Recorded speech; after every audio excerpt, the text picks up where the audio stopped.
Από το οπισθόφυλλο.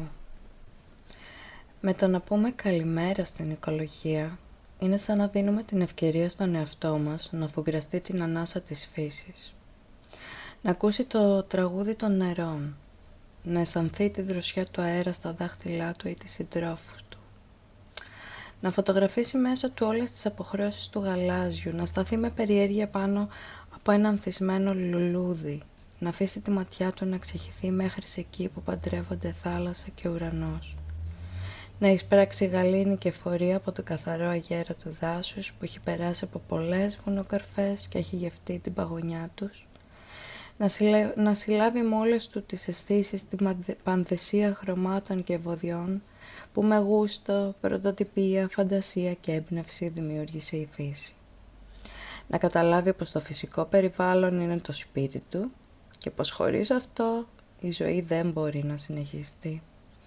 Να νιώσει την ανάγκη να το προστατεύσει, να κάνει ένα βήμα για να καθαρίσει τον αέρα, να στράψει τον ουρανό, να πλύνει τον άνεμο. Καλημέρα οικολογία. Η οικολογία στην καθημερινή μας ζωή. Χριστόφορος Ορφανίδης, Αθήνα, 1985. Πρόλογος. Το καλημέρα οικολογία απευθύνεται ιδιαίτερα σε εκείνους τους αναγνώστες που δεν είναι ενήμαροι στα οικολογικά αλλά ενδιαφέρονται να τα γνωρίσουν. Βέβαια με τα κείμενα του βιβλίου, το μεγαλύτερο μέρος των οποίων δημοσιεύτηκε ήδη τα 2 τελευταία χρόνια στα περιοδικά Παιδί και Νέοι Γονείς και Οικολογία και Περιβάλλον, δεν δίνονται απαντήσεις σε όλα τα θέματα που έχουν σχέση με την οικολογία. Κυρία επιδίωξή μας είναι να πούμε απλώς μια καλημέρα στην οικολογία, με την οποία δυστυχώς δεν αλλάζουμε και πολλές κουβέντες τα τελευταία χρόνια. Η επιλογή των κειμένων και ο δημοσιογραφικός τους λόγος ελπίζουμε να φέρουν όσους περισσότερους γίνεται πιο κοντά στην οικολογία. Να κάνουν την καλημέρα τους, δέσμευση αγάπης προς τη φύση, δέσμευση αγάπης προς την ίδια τη ζωή. Η Αθήνα έχει ανάγκη από αγάπη, την αγάπη μας. Γιατί μόνο αυτό που αγαπάμε γίνεται με τη φροντίδα μας καλύτερο. 1. Έχει και τη χάρη της η ζωή στην Αθήνα. Τα παιδιά μάλιστα είναι εκείνα που την αντιλαμβάνονται ιδιαίτερα. Τι είναι για αυτά η πόλη. Ένας τόπος που προσφέρει καθημερινά στήρευτο θέαμα. Κάθε της δρόμος είναι ταυτόχρονα χώρος ανταλλαγής, συνάντησης και ψυχαγωγίας, όπου ανακαλύπτουν την κίνηση, το χρώμα, τους θορύβους. Οι περίτεχνα στολισμένες βιτρίνες τα εντυπωσιάζουν.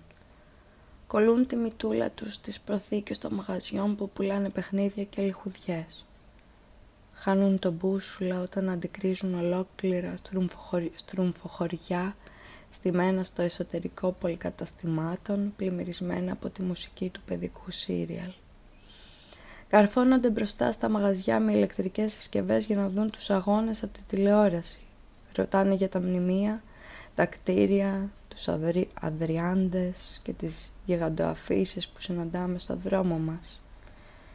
Η πόλη είναι πράγματι ένα μεγάλο ανοιχτό σχολείο. Τα ερεθίσματά της εξασφαλίζουν το εισιτήριο για τα ταξίδια της φαντασίας. Τα Χριστούγεννα εκστασιάζονται από το ζωηρό θέαμα που παρουσιάζει η Εόλου με τους λογείς μικροπολιτές στη σειρά. Τι πανηγύρι!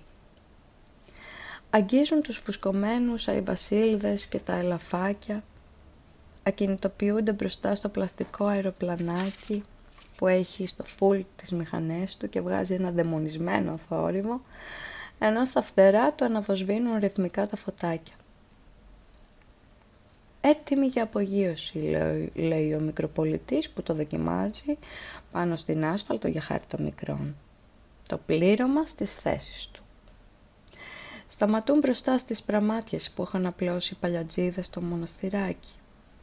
Περιεργάζονται με προσοχή την ποικιλία των ψαριών σε κάθε πάγκο της κεντρικής ψαραγοράς και παρακολουθούν τα αλυσιβερίσι κάτω από το εκτυφλωτικό φως των προβολέων. Γυρίζουν πίσω για να ακούσουν εκείνους που διαλαλούν το εμπόρευμά τους στα πεζοδρόμια της Αιώλου. Απολαμβάνουν τον περίπατό τους στους πεζόδρομους της Πλάκας, ρίχνουν με προθυμία κέρματα στο δίσκο του Λατέρνατζή στον τέφι του Αρκουδιάρη. Μα πιο πολύ τραβά την προσοχή τους ο Τζίμις ο Τίγρης στην πλατεία Δημαρχείου, καθώς με το χωνί στο χέρι καλεί τον κόσμο να δει τα ακροβατικά του νούμερα, το σπάσιμο τζαμιών με γυμνή γροθιά ή το κόψιμο τράπουλα σε 6 κομμάτια. Παίρνουν κάποια γεύση από το διάχυτο στην ατμόσφαιρα χρώμα μιας παλαιότερης εποχής που αναπαρισταίνουν οι στίχοι του τραγουδιού, στο καφενείον η Ελλάς, ο Σαλτιμπάγκος πουλά τα νούμερα φθηνά, δραχμή τα ακροβατικά, οι αλυσίδες δωρεάν, το πείδημα θανάτου 2 δραχμές. Το πείδημα θανάτου 2 δραχμές χωρίς σκοινιά, περάστε κόσμε, περάστε κόσμε. Είναι και αυτή μία όψη της Αθήνας μέσα από τα μάτια των παιδιών που δεν αφήνει φυσικά συγκίνητους τους μεγάλους, ανασύρει στην επιφάνεια μνήμες που έχουν χαραχθεί κάπου μέσα μας τα χρόνια της παιδικής ανεμελιάς. Όταν σταθείς από ψηλά, το Σούρουπο, η θέα της Αθήνας από το Λυκαβητό, είναι ιδηλιακή.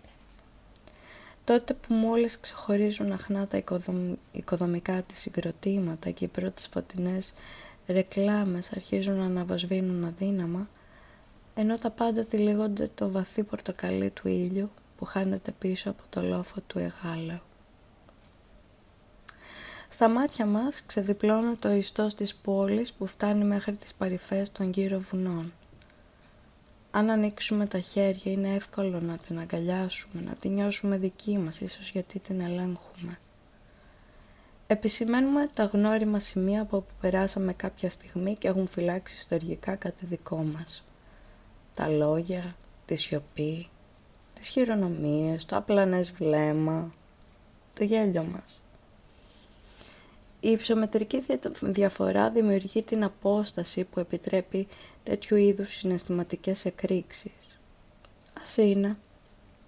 Και ενώ κατηφορίζουμε σιγά σιγά για να γίνουμε κι εμείς ένα κομμάτι αυτής της πόλης, εμφανίζονται οι πρώτες μεταπτώσεις στα συναισθήματά μας. Όλα γύρω μας παίρνουν συγκεκριμένη μορφή και χάνουν τη γοητεία που είχαν από ψηλά.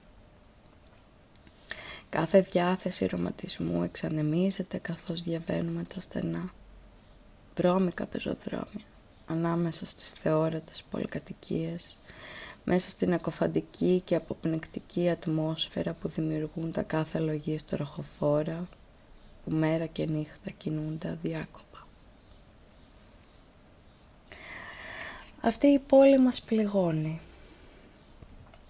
Για μας που έχουμε συλλάβει με όλες μας τις αισθήσεις την πανδεσία χρωμάτων και βοδιών, που με γούστο, πρωτοτυπία, φαντασία και έμπνευση δημιουργεί η φύση, για μας που των δασών η παγωνιά μέσα μας θα είναι ως το θάνατό μας, η πολιτεία της ασφάλτου μας πληγώνει βαθιά.